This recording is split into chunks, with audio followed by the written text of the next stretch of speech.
Éveiller l'esprit est le premier pas vers une existence éclairée. L'islam place le savoir au centre de la vie humaine, non pas comme un simple luxe intellectuel, mais comme un outil de libération et d'élévation spirituelle. La première parole révélée au prophète n'était pas une déclaration dogmatique, mais un appel direct à l'action intellectuelle. Lis. Lire dans ce contexte ne se limite pas à la capacité mécanique de parcourir des mots.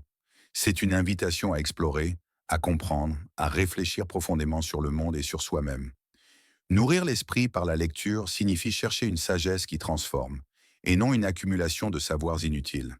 Chaque livre, chaque texte, chaque enseignement mérite d'être évalué à l'aune de son impact sur l'âme et sur la vie quotidienne. Le croyant est appelé à intégrer ce qu'il apprend dans ses actions, ses choix et sa relation avec Allah et avec les autres. La connaissance devient alors un pont entre la réflexion et l'expérience, entre l'intellect et le cœur. Mais l'apprentissage ne se limite pas à un domaine unique. L'islam encourage à développer une expertise, tout en restant ouvert à d'autres disciplines qui enrichissent l'esprit. Cette diversité intellectuelle prévient la stagnation mentale et élargit la perspective sur le monde. Elle permet de comprendre les interactions complexes entre les sociétés, la nature, la science et la spiritualité. Le savoir devient ainsi un outil polyvalent, façonnant l'être humain pour qu'il puisse agir de manière réfléchie et équilibrée. Chaque moment consacré à l'étude, à la lecture ou à la réflexion devient alors un acte de culte. Ce n'est pas seulement l'accumulation d'informations, mais un cheminement spirituel. Lire pour apprendre à mieux vivre, à mieux comprendre le Coran, la Sunna et la création d'Allah transforme la curiosité intellectuelle en une adoration continue. L'esprit devient vivant, créatif et attentif, capable de relier chaque connaissance à une finalité plus grande, se rapprocher du Créateur et améliorer sa contribution au monde. Cette élévation par le savoir trouve un écho direct dans le Coran, où Allah met en avant le rôle central de la lecture et de la réflexion. Lis au nom de ton Seigneur qui a créé l'homme d'une adhérence. Lis car ton Seigneur est le très noble, qui a enseigné par la plume, a enseigné à l'homme ce qu'il ne savait pas. Sourate Al-Alaq, versets 1 à 5. Ces versets rappellent que le savoir n'est jamais neutre. Il est un instrument divin, un moyen d'illuminer l'esprit et de nourrir l'âme. Apprendre, c'est se rapprocher d'Allah, et chaque leçon comprise est un pas vers la clarté intérieure. L'esprit ainsi nourri devient résistant aux illusions et aux distractions, capable de discerner le vrai du superficiel, le bien de l'inutile. La lecture et l'apprentissage cultivent également la patience et la constance, des qualités indispensables pour progresser dans tous les aspects de la vie. L'intellect formé guide les émotions, tempère les réactions et oriente l'action vers des choix réfléchis, éclairés par la raison et la foi. En somme, développer l'esprit par la lecture et la quête du savoir n'est pas un objectif secondaire, mais un pilier central de la vie du croyant. C'est une discipline quotidienne, un investissement de soi qui transcende la simple curiosité. C'est transformer chaque lecture, chaque étude, chaque effort intellectuel en une lumière qui éclaire la voie, guide le comportement et rapproche le cœur d'Allah. Ainsi l'apprentissage devient un chemin vivant, où l'esprit et la foi s'élèvent ensemble, en un mouvement continu vers la sagesse et la perfection intérieure. L'apprentissage n'est pas une étape ponctuelle de la vie, c'est un engagement qui dure tant que le souffle demeure. Dans l'islam, se contenter d'un savoir superficiel ou sporadique revient à laisser l'esprit s'endormir. Le croyant conscient comprend que l'éducation de l'âme et de l'intellect ne se confie pas au hasard. Elle exige discipline, organisation et constance. Chaque jour offre une nouvelle opportunité de progresser, et chaque instant peut être investi pour nourrir l'esprit et fortifier la foi. S'engager dans un apprentissage continu, c'est d'abord planifier. Il ne s'agit pas de tout savoir, mais de savoir où l'on veut aller. Le musulman organisé définit ses objectifs intellectuels et spirituels, choisit des disciplines utiles et des sources fiables, et se donne les moyens d'avancer étape par étape. Cette approche structurée transforme l'apprentissage en chemin concret, mesurable et durable, loin du chaos et de l'accumulation superficielle. Mais la régularité ne suffit pas si elle est isolée. L'environnement joue un rôle déterminant. S'entourer de personnes inspirantes, de guides compétents et de pairs motivés nourrit la curiosité et soutient l'effort. Le partage des connaissances, les discussions éclairées et la confrontation respectueuse des idées stimulent l'esprit et évitent l'isolement intellectuel. L'apprentissage devient alors vivant, interactif et profondément enraciné dans la réalité sociale et spirituelle. L'âge n'est jamais un obstacle. L'islam valorise la soif de connaissance à tout moment de l'existence. L'histoire regorge de savants et de chercheurs qui ont commencé ou approfondi leurs études tard dans la vie. Tant que l'esprit est ouvert, tant que le cœur est réceptif, chaque instant peut devenir un apprentissage bénéfique. Abandonner cette quête, même brièvement, affaiblit l'âme et l'esprit. Ceux qui se reposent sur le destin pour justifier l'inaction perdent l'opportunité de fortifier leur cœur et de préparer leur avenir, car la providence divine se conjugue toujours avec l'effort humain. L'apprentissage continu ne se limite pas à l'acquisition de connaissances techniques ou théoriques. Il englobe également la formation du caractère et l'élévation spirituelle. Étudier le Coran, la Sunna, l'histoire, la science ou les arts, tout cela forge l'intelligence, affine le jugement et développe la capacité à agir avec discernement. Chaque compétence acquise devient un outil pour mieux servir Allah, soi-même et la communauté. Le savoir devient ainsi un acte de foi active, une manière concrète de traduire la croyance en action. Cette dynamique d'apprentissage trouve un fondement solide dans le Coran. Allah rappelle l'importance de la quête sincère du savoir et de l'effort constant. Dit, sont-ils égaux, ceux qui savent et ceux qui ne savent pas? Sourate Az-Zumar 39, verset 9. Le verset souligne que le savoir distingue, éclaire et ouvre des perspectives. Il incite à l'humilité mais aussi à l'action. Ne pas apprendre, c'est se priver de cette lumière et de cette capacité à comprendre, à décider et à influencer positivement sa vie et celle des autres. Ainsi, s'engager dans un apprentissage continu et structuré est plus qu'une démarche intellectuelle. C'est une discipline de vie, une responsabilité et une adoration. Le croyant avance chaque jour avec effort et méthode, fortifie son esprit, entretient sa curiosité et garde son cœur éveillé. Par cette constance, il transforme le savoir en lumière intérieure et en force d'action, reliant son effort à la guidance d'Allah, convaincu que chaque pas vers la connaissance rapproche autant de la sagesse que du Créateur. Le corps humain n'est pas simplement un assemblage de chair et d'eau. C'est un dépôt sacré, une amana confiée par Allah à chaque âme qui respire. Le musulman ne possède pas son corps pour en faire ce qu'il veut de manière anarchique. Il en est le gardien, le responsable, et son usage doit refléter le respect et la gratitude envers le Créateur. Prendre soin de son corps n'est donc pas une démarche superficielle ou narcissique, mais un acte de spiritualité concrète, un témoignage silencieux de foi dans la sagesse divine. La santé et l'équilibre physique sont des piliers invisibles de la vie spirituelle. Un corps négligé devient une entrave à l'adoration, un poids qui limite l'action et réduit l'énergie nécessaire pour servir Allah et les autres. À l'inverse, un corps entretenu permet de se lever avec vigueur pour accomplir les prières, de persévérer dans le travail utile, de soutenir ceux qui en ont besoin et de profiter pleinement des bénédictions que Dieu a placées autour de nous. La santé devient alors un instrument d'adoration et une manifestation de gratitude, où chaque souffle, chaque mouvement et chaque effort prennent une dimension sacrée. L'islam nous enseigne la modération dans tout, et le corps ne fait pas exception. Le prophète a montré par son exemple que ni l'excès, ni la négligence n'honorent ce dépôt divin. Trop se soucier de son corps au point de l'épuiser par des pratiques obsessionnelles ou excessives est une erreur, tout comme ignorer sa santé ou ses besoins fondamentaux. La voie prophétique est celle de l'équilibre.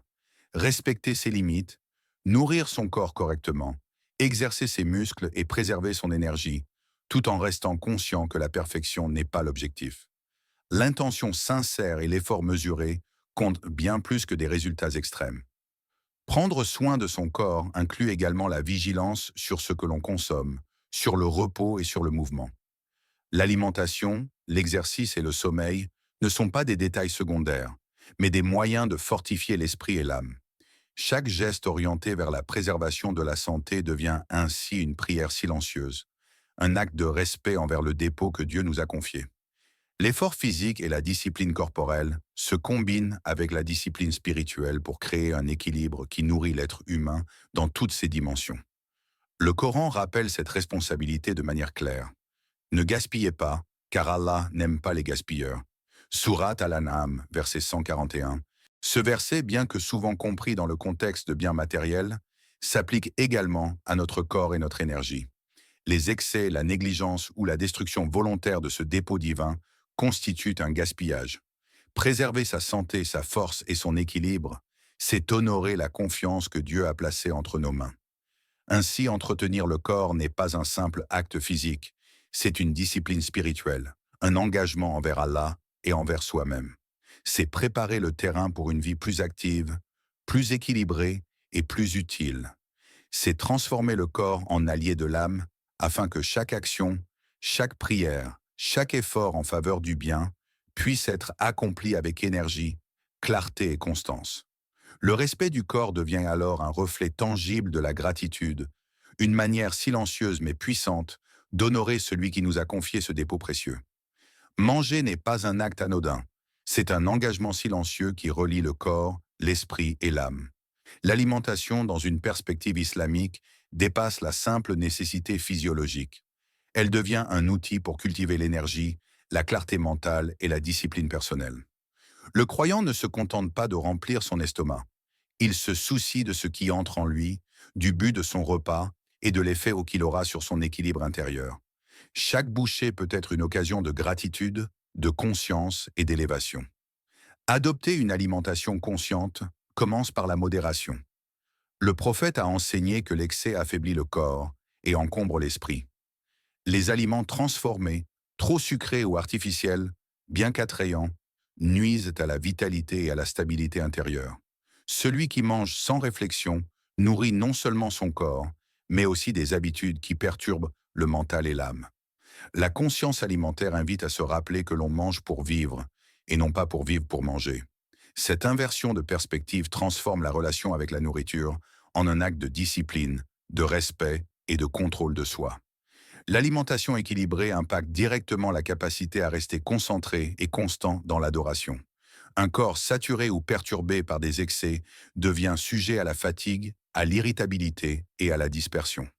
À l'inverse, un corps nourri avec soin favorise la clarté mentale et la maîtrise des émotions. Les prières, les invocations et les efforts quotidiens se font alors avec une énergie plus stable et une attention plus fine. La nourriture devient un allié et non un obstacle pour la spiritualité et la vie quotidienne. Mais l'alimentation consciente n'est pas seulement une question de choix rationnel, c'est aussi un acte spirituel. Éviter ce qui nuit au corps, manger avec gratitude et se modérer dans le plaisir, matérialise la reconnaissance envers Allah pour ce dépôt qu'il nous a confié. Chaque repas devient un moyen de purifier le corps et le cœur simultanément, d'harmoniser la santé physique avec l'intention spirituelle. La discipline alimentaire se transforme en prière silencieuse, en adoration discrète et continue. Le Coran invite à cette conscience dans la manière dont on consomme, mangez de ce qui est licite et pur sur terre, et ne suivez pas les pas du diable, car il est pour vous un ennemi déclaré. Sourate Al-Baqarah, verset 168. Ce verset met en lumière deux principes essentiels. Choisir ce qui est pur et licite, et se protéger de ce qui pourrait corrompre l'âme ou le corps. L'alimentation consciente devient ainsi un équilibre entre plaisir, nécessité et piété, entre énergie pour le corps et pureté pour l'esprit. En fin de compte, manger avec modération et attention est un moyen de renforcer la discipline personnelle, d'élever l'esprit et de se rapprocher d'Allah. C'est un rappel quotidien que le corps est un dépôt sacré et que chaque geste, même le plus simple, peut devenir un acte de gratitude et de soin. Une alimentation équilibrée n'est pas seulement un choix de santé, c'est un pont entre la matière et la foi, un chemin vers la constance, la stabilité et la clarté intérieure. Le corps humain a été créé pour le mouvement et l'esprit pour l'action consciente. Maintenir l'activité physique n'est pas simplement un choix de santé, c'est une manière de vivre pleinement, d'honorer le dépôt que Dieu nous a confié et de nourrir l'énergie intérieure. L'islam, à travers l'exemple du prophète, montre que la vitalité et le dynamisme sont des qualités à cultiver. Le prophète n'était ni passif ni stagnant. Il se déplaçait, s'engageait, accomplissait ses tâches avec constance et équilibre. Cette activité physique, ordinaire mais régulière, Renforcez son corps et soutenez sa capacité à servir sa communauté et à adorer Allah avec force et clarté. Être actif ne signifie pas toujours chercher l'exploit ou la performance extrême. Même de simples mouvements, des promenades, des gestes réguliers ou des routines d'exercice modérés ont un impact profond sur le corps et l'esprit. Le mouvement régulier libère l'énergie stagnante, renforce la discipline et aiguise la concentration. Il prépare l'âme à affronter les défis de la journée avec clarté et sérénité. L'activité physique devient ainsi un outil d'équilibre, permettant à la fois la santé corporelle et la stabilité émotionnelle. Mais l'énergie n'est pas seulement physique, elle est aussi un choix intérieur. Chaque jour, le croyant décide consciemment de bouger, de se lever, d'agir. La paresse n'est jamais une fatalité, elle est un choix, tout comme l'enthousiasme, la persévérance et la constance. Cultiver l'énergie intérieure demande donc un effort mental et spirituel. C'est décider de transformer la fatigue en motivation, le confort en action et la procrastination en discipline. L'activité devient un acte de volonté, une manifestation concrète de la maîtrise de soi enseignée par l'islam. Ce choix d'action consciente transforme la journée. Il change non seulement l'état du corps, mais aussi celui de l'âme. L'âme stimulée par le mouvement devient plus vigilante, plus attentive et plus réceptive à la guidance divine. Les petites victoires quotidiennes, se lever, marcher, accomplir une tâche malgré la fatigue, s'accumulent pour créer un rythme de vie équilibré, discipliné et orienté vers l'excellence spirituelle.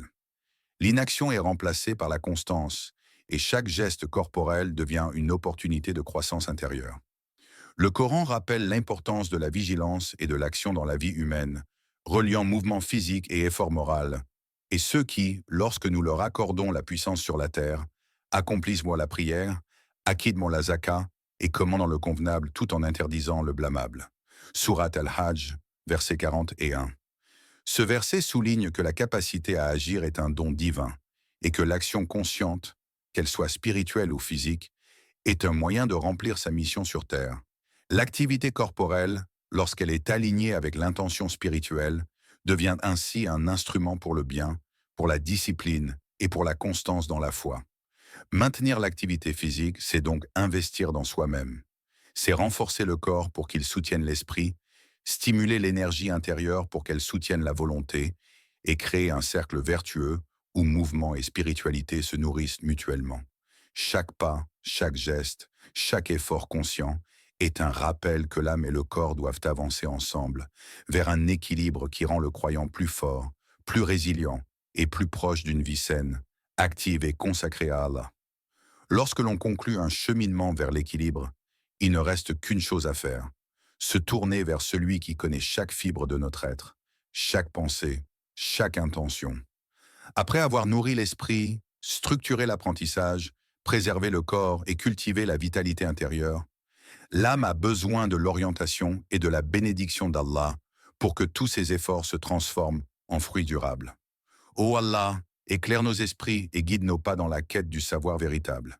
Fais que notre apprentissage ne soit pas vain, mais qu'il serve à rapprocher nos cœurs de toi et à orienter nos actions vers le bien. Inspire-nous à rechercher la connaissance avec constance, organisation et sincérité, et à l'appliquer avec discernement dans notre vie quotidienne. Que chaque lecture, chaque étude et chaque réflexion deviennent un acte d'adoration et un pas vers l'élévation spirituelle. Ô Allah, fortifie nos corps pour que nous puissions t'adorer avec énergie et constance.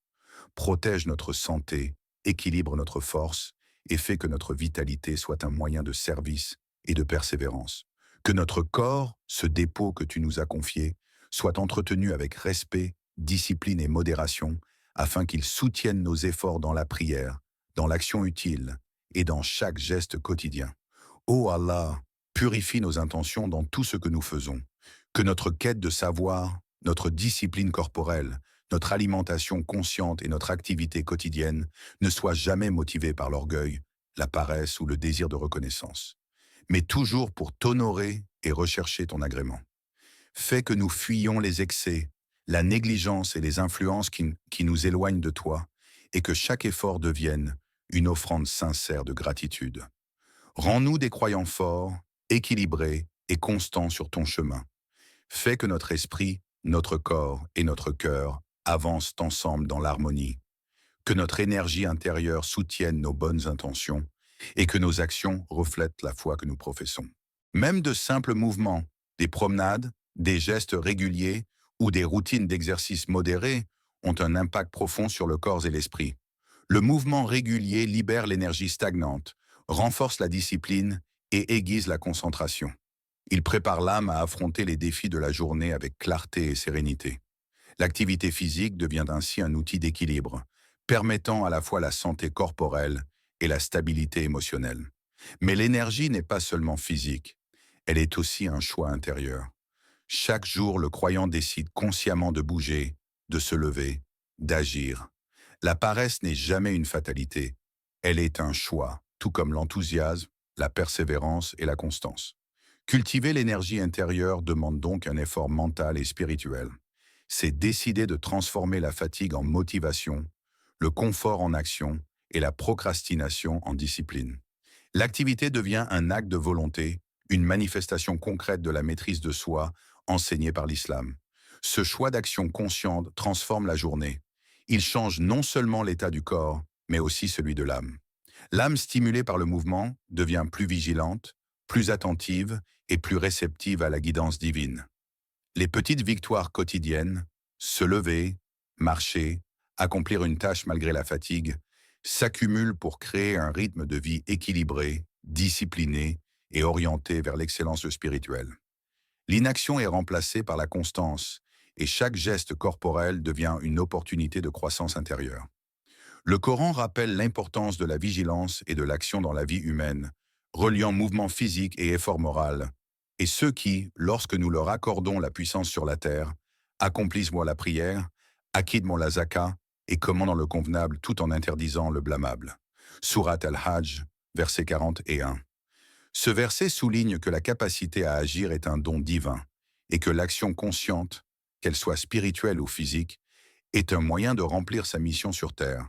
L'activité corporelle, lorsqu'elle est alignée avec l'intention spirituelle, devient ainsi un instrument pour le bien, pour la discipline et pour la constance dans la foi. Maintenir l'activité physique, c'est donc investir dans soi-même. C'est renforcer le corps pour qu'il soutienne l'esprit, stimuler l'énergie intérieure pour qu'elle soutienne la volonté et créer un cercle vertueux où mouvement et spiritualité se nourrissent mutuellement.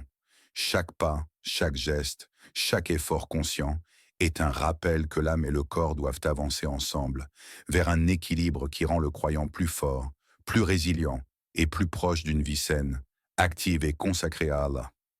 Lorsque l'on conclut un cheminement vers l'équilibre, il ne reste qu'une chose à faire, se tourner vers celui qui connaît chaque fibre de notre être, chaque pensée, chaque intention.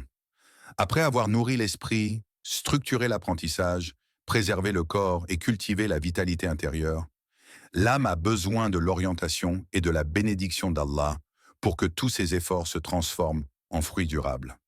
Ô Allah, éclaire nos esprits et guide nos pas dans la quête du savoir véritable. Fais que notre apprentissage ne soit pas vain, mais qu'il serve à rapprocher nos cœurs de toi et à orienter nos actions vers le bien. Inspire-nous à rechercher la connaissance avec constance, organisation et sincérité, et à l'appliquer avec discernement dans notre vie quotidienne. Que chaque lecture, chaque étude et chaque réflexion deviennent un acte d'adoration et un pas vers l'élévation spirituelle. Ô Allah, fortifie nos corps pour que nous puissions t'adorer avec énergie et constance. Protège notre santé, équilibre notre force et fais que notre vitalité soit un moyen de service et de persévérance. Que notre corps, ce dépôt que tu nous as confié, soit entretenu avec respect, discipline et modération, afin qu'il soutienne nos efforts dans la prière, dans l'action utile et dans chaque geste quotidien. Ô Allah, purifie nos intentions dans tout ce que nous faisons. Que notre quête de savoir, notre discipline corporelle, notre alimentation consciente et notre activité quotidienne ne soient jamais motivées par l'orgueil, la paresse ou le désir de reconnaissance, mais toujours pour t'honorer et rechercher ton agrément. Fais que nous fuyions les excès, la négligence et les influences qui nous éloignent de toi, et que chaque effort devienne une offrande sincère de gratitude. Rends-nous des croyants forts, équilibrés et constants sur ton chemin. Fais que notre esprit, notre corps et notre cœur avancent ensemble dans l'harmonie. que notre énergie intérieure soutienne nos bonnes intentions et que nos actions reflètent la foi que nous professons. Donne-nous la constance pour persévérer dans le bien, la lucidité pour éviter les pièges de l'inaction et de la dépendance aux illusions, et la force de rester aligné avec ta guidance, même face aux défis et aux épreuves. Allahumma amin. Assalamu alaikum wa rahmatullahi wa barakatuh, mes frères et sœurs. Si vous souhaitez nourrir votre foi, vous inspirer dans votre quotidien et approfondir votre relation avec Allah, je vous invite à vous abonner à ma chaîne. Chaque vidéo est conçue pour vous apporter des conseils pratiques, des rappels spirituels et des réflexions qui élèvent l'âme. N'oubliez pas de partager ces vidéos avec vos proches et vos frères et sœurs pour que cette lumière atteigne le plus grand nombre. Et si vous aimez le contenu, cliquez sur « J'aime ». C'est un petit geste qui nous aide à diffuser le bien et à soutenir cette mission. Ensemble, faisons circuler le savoir, la sagesse et les rappels bénéfiques, et rapprochons-nous d'Allah dans nos actions quotidiennes. Abonnez-vous dès maintenant et rejoignez cette communauté de foi et de bienveillance